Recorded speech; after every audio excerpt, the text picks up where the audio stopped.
Hey everyone, and welcome to today's Explainer. We're going to jump right into things today and unpack an absolute classic, The Triumph of Persistence. It's this fantastic piece of source material that really captures the whole essence of what it takes to rise above expectations. We're going to dissect exactly how ambition, doubt, and just relentless effort all interact to create success. So let's get right into it. But before we introduce our main subject, I have a question for you. What is the true secret to achieving the impossible? I mean, it's a question humanity has wrestled with for literally centuries, right? Is it just natural-born talent? Is it having the right connections? Or is it something else entirely? I want you to keep this question in the back of your mind as we go through this explainer, because the story we're about to analyze gives us a remarkably direct, undeniable answer, perfectly demonstrated through the journey of one young kid. Okay, let's dive into this. Section 1, A Boy and a Basketball. So, our source text centers on a kid named Jake, living in a small American town. And his defining characteristic, just a pure, unadulterated love for basketball. And, as you can see by this number, he was only 10 years old when this story takes place. 10. To put that into perspective, monumental ambition doesn't require decades of life experience to kick in.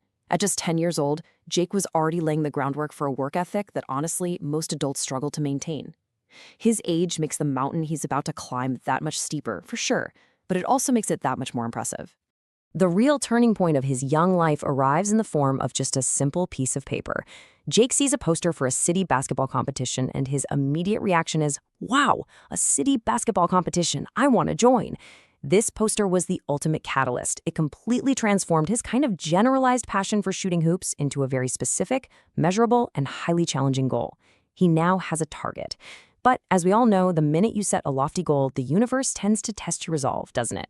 Section 2, Facing the Doubters.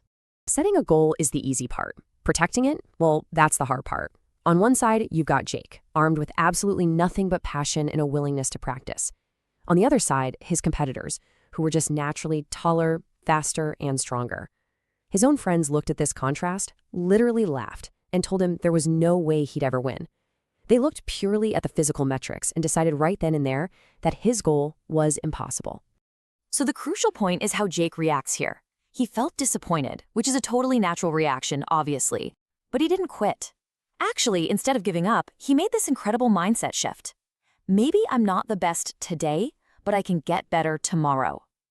He accepts his current limitations without accepting them as his permanent reality. He completely shifts his focus from the final outcome, which you can't control yet, to his daily progress, which he absolutely can control. Section 3, The Power of Practice. And this brilliantly illustrates how a positive mindset is kind of useless without actual execution. So Jake engineered this rigid, actionable routine. Step 1, every single morning before school, he practiced dribbling. Step 2, every evening, he practiced shooting. Step 3, repeat. Day after day, week after week, the text states incredibly clearly that he worked harder than anyone else. This was the blueprint of his success. It wasn't magic. It was the compounding interest of unglamorous, repetitive, hard work done in the quiet hours of the morning and the dark hours of the evening. Section 4, The Championship Moment. Eventually, all of that quiet work meets the loud, chaotic reality of competition. The gym is absolutely packed with cheering families.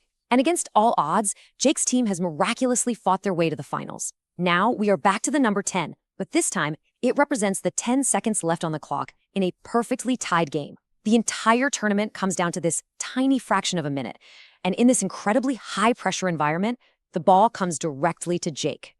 Put yourself right there in Jake's shoes for a second. His coach is on the sidelines screaming, "Jake, take the shot!" Everything hinges on this. Will those early mornings of dribbling and late evenings of shooting actually be enough to overcome the players who were naturally taller, faster, and stronger? The doubt of his friends, his own physical limitations, the whole shebang comes down to a single physical motion. It's like time literally slows down in the narrative here. It tells us that in that microsecond, Jake remembered all the early mornings, all the grueling practice, and specifically, he remembered all the people who told him he couldn't do it. He channeled every ounce of his history and every single doubter right into his legs and his arms. He jumped. The ball flew through the air. The crowd held its breath. Swish! The ball goes straight into the basket. The buzzer sounds immediately after, the crowd completely erupts into this massive, deafening cheer, and Jake's team wins the championship. It is the ultimate validation, guys. The absolute physical manifestation of his relentless hard work, directly overcoming the natural advantages of his opponents. He did exactly what they said was impossible. Section 5. The lesson of persistence. Now, what's really interesting about this is what happens in the aftermath of that chaotic celebration. The friends who had previously laughed at him, the ones who said he'd never win, they run over to him. And hey, to their credit, they admit they were completely wrong. But Jake's response to them shows this really profound self-awareness. He says, "I didn't win because I was the most talented. I won because I never gave up." He doesn't claim to have magically become the fastest or the strongest guy on the court. He correctly identifies that his victory was entirely a byproduct of his resilience. He outworked them, and more importantly, he outpersisted them. The narrator leaves us with this newly forged definition of success: working hard and never giving up, rather than being perfect. The source material intentionally divorces achievement from natural perfection. It democratizes achievement, basically telling us that the summit isn't just reserved for the naturally gifted. It is fully accessible to anyone, literally anyone, willing to put in the relentless effort. Let's move to and see how this builds into the core takeaways from today's explainer. First, never give up on your dreams, no matter how ridiculously distant they might seem. Second, you must continue even when others doubt you. Remember, their doubt is based on your present, not your potential. And finally, hard work and persistence can and absolutely will achieve amazing things. These right here are the core mechanics of the underdog's triumph. So we end right back where we began, returning the focus to you. We've seen how a 10-year-old boy used pure discipline to conquer his goal and totally silence his doubters. So I gotta ask, what dream will your hard work unlock tomorrow? What is the one thing you can practice tomorrow morning to start turning your impossible goal into an undeniable reality? Think about that. Apply Jake's lesson to your own life and keep pushing forward.